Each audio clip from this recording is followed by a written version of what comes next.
Я Супушев Юрий Табулевич. В 2015 году я был осужден Туркменским судом за контрабанду. Вот мой волчий билет, который подтверждает. Освободился в 2016 январе.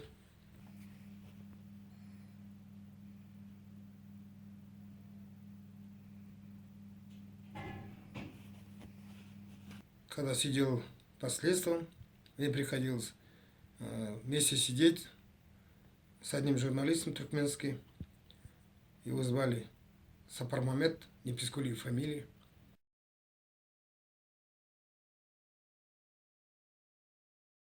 Мы с ним сидели почти месяц в одном камере. Тогда я узнал, что он работает журналистом Азатлыки.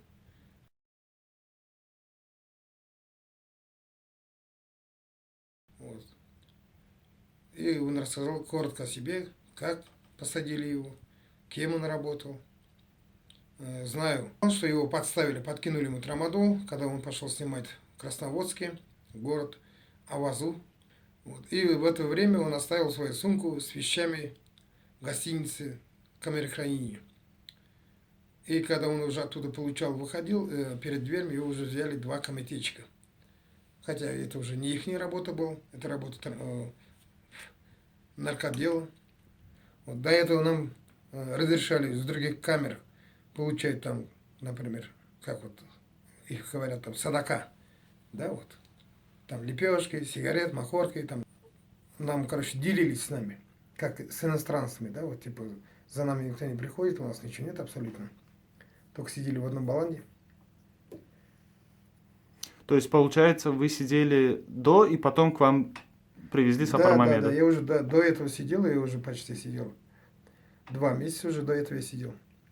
Последствия. Мне 3 месяца почти держали до суда.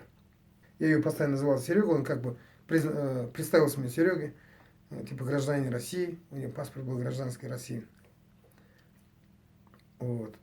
И с нами он пришел с одним турком вместе. С ним рядом был. Вы помните его имя, этого турка? Я помню. Гунеш Эркан. Гунеш Эркан. Да, Эркан Гунеш. Эркан Гунеш. Он тоже за трамадол сидел? Да, у него 15 тысяч трамадол. 15 тысяч таблеток трамадола? Да, таблеток, штучек. После того, как Сапармамеда к вам подсадили, у вас изменились условия содержания ваши? Очень. Что именно изменилось? Запретили всего, то, что нам передавали. Это все запретил полностью. Угу. Не взять, не дать было. Хотя давать нам нечего было. Полностью. Мы сидели только в одном месяце, только в баланде. Этому объяснению были какие-то причины, кто-то назвал? Да, я, попросился замначальнику этого учреждения. Его звали Нуры. Агдаши это? Агдаши, да. Нуры, капитан был звание, или кто. Он честно признался. Что сказать, я ему к нему подошел, сказал, говорю, Нури, я тебе плохого чем-нибудь сделал? На то он мне ответил, а ты по поводу чего? Я говорю, по поводу это запрета полного. Мороз, как у них принято говорить, там, полный мороз, да, Он говорит, кто с тобой сидит, ты знаешь? Я говорю, кто? Он говорит, радио Азатлык. Я говорю, и при чем тут Азатлык? Говорю, сидит и сидит. На тот момент я его не знал, даже знать не знал, да, кто такой. Просто Серега, да, все. Сидит, попал там 33. Что статья? 33, трамадол. Я говорю, он же, за трамадол сидит. Причем тут Азатлык? Азатлык там что. Говорит, нет, нам сказали, сверху позвонили и сказали, мол, прямым текстом, угрожали, что мы тебя не уволим, а посадим. И он реально испуганно сказал, они это может. Если что случится? Если выйдет хоть какая-то записка, хоть какая-то информация с этого камеры. До этого такого у нас не было. У нас было все свободно, передавали, взяли, брали. Скажите, Сапармамед вам рассказывал о том, как суд проходил над ним? Да, рассказывал. Он говорил, да, у него суд был, дали 3 года ему. Я говорю, каким способом был суд? Хотя он является гражданином России, да, паспорт у него, по паспорту. И вы должны же были бы посла или консула звать на суд. Обязательно же должен быть присутствовать это. А у него был закрытый суд, Там было 2 комитетчика, как он говорил. И еще там кто же? Прокурор был или не был, я не знаю, адвокат не был. И судья. Зашел судья, говорит, прочитал обвинение, то есть вот это. Приговор. Приговор, короче, даже ничего не говорили там. Просто зашел судья, говорит, встал, прочитал обвинение и вышел. Все. Когда Организация Объединенных Наций вынесла свое решение по поводу лишения свободы Сапар Мамеда, правительство Туркменистана ответило, что Сапар Мамеду был предоставлен адвокат. Что он вам по этому поводу говорил? Был у него адвокат? Не или было нет? адвоката у него. У него не было адвоката? Не было адвоката. Адвоката не было. Адвокат, может, и к лучшему, что не было. Если бы был адвокат, может быть, еще там больше ему добавили. Потому что у них что адвокат, что прокурор, что судья, у них все работают они вместе. Так Сапар Мамеду имел доступ его родственники, его мать, его сестра, кто-нибудь, когда вы сидели вот в Акташе первый месяц? Короче, долго о нем никто не знал. Каким-то образом потом узнала его сестра, не знаю, каким-то образом. Он приехал, принесла передачу. Это один раз только было. Все. Он говорил насчет того, что били его или нет? На следствии или в Акташе? По-моему, не били. Мгм. Потому что он так рассказал, что не били. Если б били. Его не били, просто когда его поймали, привезли в этот наркодел, вот это, которого его поймал, вот это, как его, комитетчик, Мгм. позаботился, который там очевидец или там, короче, как ему объяснить? Понятой. Да, понятой, свидетель там. Якобы год назад у него купил одну таблетку трамадол. Якобы. То есть, когда его арестовывали, задерживали, Да. они привели человека, который сказал, что он год назад у Сапар Мамеда покупал трамадол. Да. И потом говорит, я вас знать-то не знаю. Откуда вы взялись, кто вы такой вообще? Мгм. Вот. И старик, короче, я ему, говорит, сразу в лице сказал, я что ли тебе, по-моему, не стыдно вот такого сказать? Мгм. И он, говорит, покраснел, промолчал там, короче, вышел. И потом в коридоре, говорит, я его увидел, что с этим комитетчиком, который меня брал, говорит, с ним стоял, разговаривал там, короче, прощался, ехал. Мгм. То есть, это, скорее всего, был человек комитетчика. Да, это был посторонний человек, которого привели специально, чтобы дали Показания. Да. показания. Потом, когда у него больной желудок, он как говорил, вы знаете или нет, он пил таблетки постоянно от желудка. Мгм. Вот. И когда, говорит, у меня заболел желудок в этом же наркоделе, попросил, говорит, я этого следователя, говорит, дайте мне мою таблетку, которая в сумке была. Мгм. Вот. Что болит у меня желудок, короче, надо выпить, а то будет приступ. Короче, он пошел, принес какую-то таблетку, говорит, красную. Сказал, мол, это мизим. Мгм. Мизим, выпей, а перестань, поможет, короче. Я взял, говорит, мизим, выпил. Действительно, говорит, он мне помог, там, обезболивает, да, там. Мгм. А потом через час же пришли сразу врачи, короче, и взяли его мочу на анализ, там, всякие, на наркоту, короче. Якобы на трамадол, короче. Мгм. И подтвердили, что у него был там высокая концентрация, как он называется? Высокий, да, как будто только что принял, да, трамадол. Вот таким образом, короче, мы подсунули трамадол. Трамадольчики со мной сидели, которые употребляют это в большом количестве. Мгм. Трамадольчик один сидел. Они очень болеют, отходят как вот наркоманы. Мгм. Как наркоманы отходят. Они в стенку лезут. Мгм. Как вот, ломкие, короче, да, вот могу Да. сказать. Они целыми ночами не спят. Ходят туда-сюда, там, встает без конца, там, вот так. Не знаю, что делать. Да? А Серега же, такого не было у Сереги. То есть, можно сказать, что Сапар Мамед был наркоманом, трамадольщиком? Нет, я бы не сказал. Знаете, в интернете его правительственные сайты, относящиеся к спецслужбам, они называют его психически нездоровым, психически больным, душевно больным человеком. Вы с ним сидели долгое, продолжительное время. Вы можете сказать, что он психически ненормальный человек? Нет. Психический. Психов я тоже знаю. Тоже как бы встречался, да, в своей жизни. Ненормальный.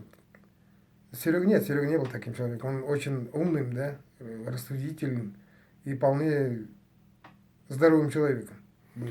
Мы с ним сидели месяц ровно, почти что, даже больше помню. Я сейчас точно не помню, не могу сказать. Вы еще по телефону говорили про то, что он голодовку объявлял. Можете про это рассказать? Да, было такое дело. Голодовку он объявлял. Когда это было примерно? Это тогда же, когда он первый раз сел со мной. Это август, июль? Так, это был... Так, август... в августе. Август 2015 года. Да, в августе. Потому что я вот в августе сидел, а с сентября уже в этап ушел. Сколько он держал голодовку и какие у него были требования? Он кроме чая ничего не пил. Кроме чая ничего не пил. Да. Только жидкости пил и все. А что он хотел этим добиться? Он хотел добиться, типа, достучаться до своих посольств российских, чтобы обратили внимание, или там ООН, там кто-нибудь такой, чтобы... Или адвокат хотя бы послали, чтобы, да, такое. Добиться что-то. А когда я вот сказал на их начальству, что вы, говорю, в курсе, что он ничего не кушает, говорю, объявил голодовку. Они сказали, нам же лучше, говорю, быстрее сдохнет. Мгм. И без проблем. Все. То есть они ноль эмоций на его Ноль голодовку. эмоций, ноль. Абсолютно. Им было наплевать. А там человеческой жизни ни на что не стоит. Когда вас этапировали в другое место лишения свободы? Меня на зону этапировали 15, по-моему, сентября. 16, 17 ночи мы уже были в Шагале, Сиди. Сапар Мамед с вами поехал тогда? Угу. Со мной поехал. До Ашхабада мы ехали вместе. Он имел неосторожность спросить, поинтересоваться у людей, имеется ли в этом зоне, можно ли найти там интернет или телефон, типа того. Вот. И сразу же, видимо, стукачи сообщили, да, об этом. Не Пискули, Сапар Мамед. Он говорит, я, выходи.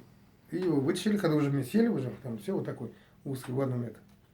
И его посадили отдельно. Уже изолировали от всех людей. То есть кто-то его сдал, то что его сдали намерение, 100%, да. его намерение найти интернет и сообщить о себе, да? Да. Посадили его отдельно, везли отдельно до поезда. В поезде тоже, опять же, отдельно его везли от нас До Шагала, да? до Шагала. И с Шагала тоже до зоны, короче, Воронки отдельно его держали. А когда зашли мы в карантин, опять же его держали отдельно. Сколько дней в карантине были? Мы были 11 суток. Что было еще интересно, что такое, я еще подумал.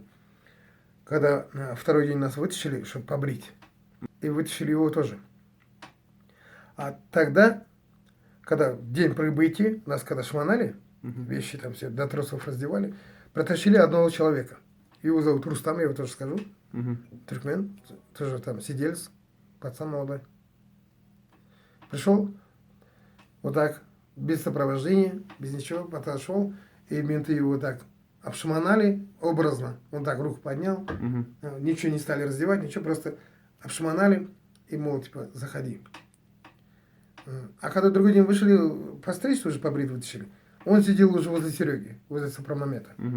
И Серега, знаешь, он такой человек, он незнакомый человек, больно-то и не общается. Вот. А он начал с ним общаться, что-то спрашивать, интересоваться, прям именно же у него. Я подумал так, что это был подсобная утка, короче, для него. Вот. Чтобы контролировать его там, что он будет говорить, как он будет говорить, про что он будет говорить. Вот. А потом он как-то сидел, потом один дубак вышел, мент, короче, стоит, курит, и у него к нему вот обращается, башлык, покурим, короче. Он что, Рустам. А тут говорит, что, курить хочешь? Он говорит, да, пойдем, короче. И он его забрал туда прогулочно, внутрь. А что он там ему сообщил, о чем они говорили, нам, конечно, неизвестно. Вот. Мы 11 суток посидели, мы сидели вот 3 на 3 комнате вот такой, камеры, бетонированной. И 14 человек, представляете, 14 человек сидя спали 11 суток. 14 человек, 14 3 на человек. 3 места. Да, 3 на 3, вот камеры сидели 14 человек. Они такое создают условия специальные, чтобы заработать опять же таки. У них деньги, это в первую очередь стоит, в первом месте. Чтобы человек, чтобы 11 суток, 10 суток куда-то не сидеть, если ему здоровье дороже, например, да, вот каждый человек считает дороже, да, свое здоровье, чтобы не заболеть, там, в бетоне спать в сентябре месяц, это даже октябрь месяц был почти, что 20-го был. Вот. Холод, окон не было, одна щетка сквозная. Холод был собачий ночью, Никто не спал, потому что все друг друга прижимались и сидели. Ногу вот так друг другу в середине вот так накинем. Вот. У кого последний уснет, у того ноги остаются снизу. И он просыпается от того, что у него онемели ноги, он его вытаскивает руками, вытягивает оттуда, короче. Вот. И старики сидели там, пенсионеры со мной с нами сидели. Вот. Вы в этой ЛБК-12 с Апармамедом встречались или нет? Я его уже тогда уже не видел, потому что когда я вышел, мы вышли после 11 суток С карантина. с карантина вышли, и я поинтересовался у ребят, никто не видел, ничего никто не знает об этом. Потом у этого Рустама я спрашиваю, я говорю, а где Серега, говорю, почему он не вышел-то? А он что-то забурчал, короче, и не ответил конкретно ничего. Угу. Потом я тоже сам, мне было стрёмно, конечно, опять же интересоваться, потому что, зная и понимая, где я сижу, в каком стране, я тоже побоялся настоятельно, настаивать, да, спрашивать там опять без конца. Вдруг он опять сейчас пойдет, сообщит, что казах интересуется там с этого журналиста за этого. И потом опять будет начать крутить. А там без проблем, раскрутят и посадят дальше. И дадут тебе нереальные сроки. Были такие случаи? Были. Одного вот ваххабизма обвинили, посадили там то ли на 6 лет, то ли на 5 лет, я не помню. Он отсидел свой срок. Уже ему уже выходить. Угу. Его привезли нашего этот карантин, где мы сидели, КПЗ. Загнали туда другого стукача, который очень хотел, нуждался в свободе. Вот, ему пообещали амнистию. Он зашел, вот, выпустили того на прогулочном, и этого загнали на прогулочный. Загнали, и тот, короче, головой своей ударился там 2-3 раза в эту стенку и кричал, что помогите, мне убивают. Тут забегают менты дубинками, его избивают, эту бедолагу, короче, и раскручивают ему, короче, где-то лет 16 или 17 было. Вот этого ваххабиста. Да, 17 или 18 ему опять прилепили. И даже слух пошел, хозяин сказал ему, зашел, сказал, извини, короче, я не хотел, это был приказ сверху. И все. А ваххабисты там не отпускают. Вообще не отпускают, это бесполезно. Если тебя обвинили в ваххабизме, все, это уже конец твоей жизни. Ты уже сгниешь в этом тюрьме. Если бы вот у вас сейчас есть возможность обратиться к Сапармамеду, что бы вы ему... Представьте, он вас смотрит, что бы вы ему сказали сейчас? Так, Серег-джан, что я тебе скажу? Я тебе обещал, да, ты меня боялся, я помню, знаю это. Тоже, как я вот, я говорил вроде, да, там, что у меня неплохое отношение был зам начальником этого учреждения в Агдаше. Вот, как-то нет, он меня выдергивал там на разговоре, да, тоже поинтересовался, один раз было такое дело, что он там говорит, мол. И о чем он должен сказать? Ну, про все этого. Я говорю, про все это давай я тебе скажу, говорю, чтобы у вас беспредел, говорю. Я не про твое мнение спрашиваю, говорит, я про его. А он что, говорю, может сказать? Он, говорю, ничего не говорит. Я говорю, что ты врешь, короче. И я говорю, слышь, говорю, давай не будем ругаться, говорю. Нури, я тебе все равно ничего не скажу. Да, если ты ради этого меня сейчас вызовешь. А когда пришел, уже Серега начал уже, наверное, думал, что я там залаживаю, короче. Поэтому, короче, Серега, я тебе, зря ты мне не доверял. Вот, я тебе пообещал, что обязательно сообщу. Вот я нашел твоего друга, которого ты говорил. И сообщил, вышел на него. И рассказал все о тебе. Как ты мне сам рассказывал, что тебя подставили. Вот. Просил помощи. Я тебе желаю в дальнейшем, чтобы вот это мое интервью, чтобы тебе помог выйти оттуда. В конце концов, и уехать с этой страны вообще, в конце концов. И жить нормально. Вот. Житью тебе вам все равно не дадут. Вчера был в психбольнице, сегодня тюрьма. А завтра где гарантия, что у тебя голову кирпич не упадет? Так что желаю тебе удачи, чтобы быстрее оттуда вылез.